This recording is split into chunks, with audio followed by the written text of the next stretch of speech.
Bon, bah, bienvenue dans cette quatrième partie du Hot Rod Full Metal Homework. J'ai révisé mon anglais là. Bon, donc ça c'était les pièces qui composaient la première partie. Donc j'ai percé, j'ai mis l'arbre, c'est fixé. Et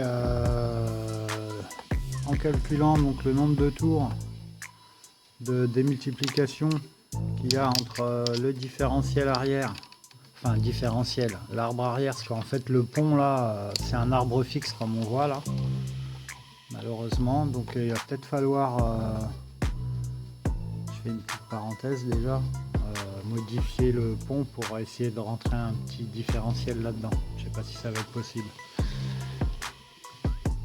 Mais je pense qu'il va y avoir moyen.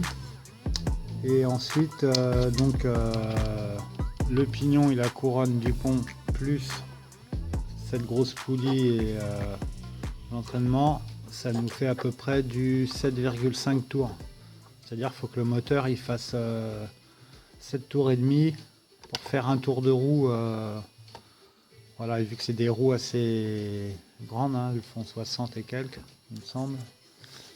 Je me rappelle plus. Ça fait quand même beaucoup de développement et je veux pas mettre un gros moteur vu que j'ai déjà un ESC là que j'avais réparé qui marche, donc qui fait 60 ampères. J'ai pris un 3650 pour que ça passe déjà là et que ça soit pas trop long. Donc 3650 ça va, c'est à peu près ce qui convient. Donc oui, non, on est plus qu'à 60, on est à 85 presque de diamètre.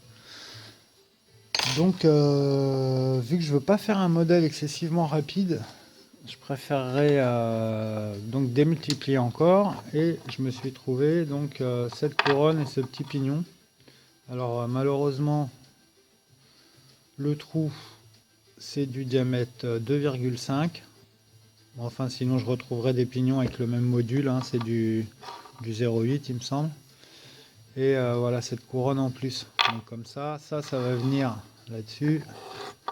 Donc là c'est pignon moteur, cette couronne liée avec ça, et ça qu'entraîne la courroie et qui après entraîne le pont.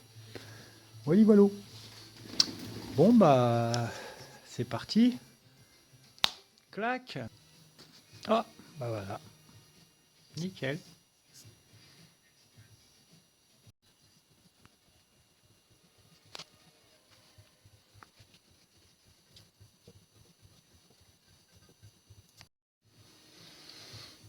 Ah oui, le forêt, bah quand t'as pas forêt de 11 et que t'as un forêt de 12, bah tu fais ça. Mais bon là, si tu veux, ça a été fait que sur un côté, donc du coup quand tu perces, ta pièce, tu vois, elle fait ça.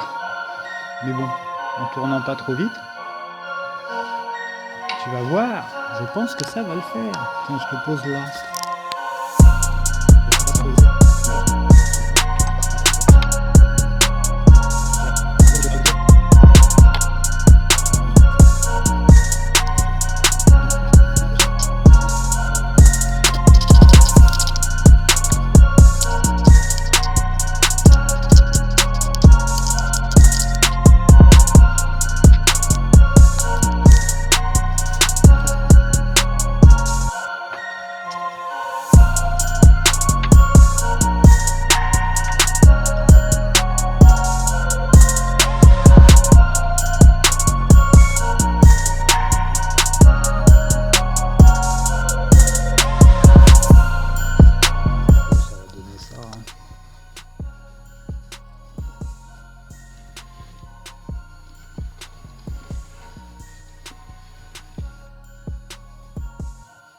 il n'y aura pas ça, il y aura le moteur en dessous.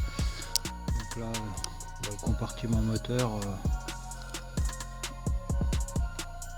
en gros, faut que j'ai 50. Moi j'ai 55, 60 même. Voilà. Un bon 62, je vais mettre 63. Comme ça, si je veux changer le moteur, mettre un plus puissant, je pourrais.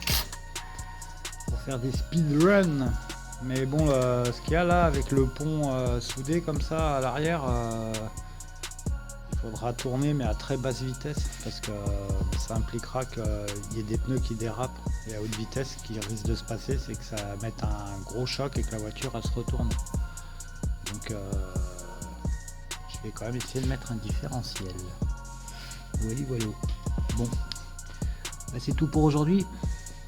Et puis, merci d'avoir suivi la vidéo. Allez, à prochainement. On attend le moteur. We wait the motor. Un 3650 en 3900 kV. Voilà, 3S maxi. Tranquillou, ça sera largement suffisant. Ciao, bye, à bientôt.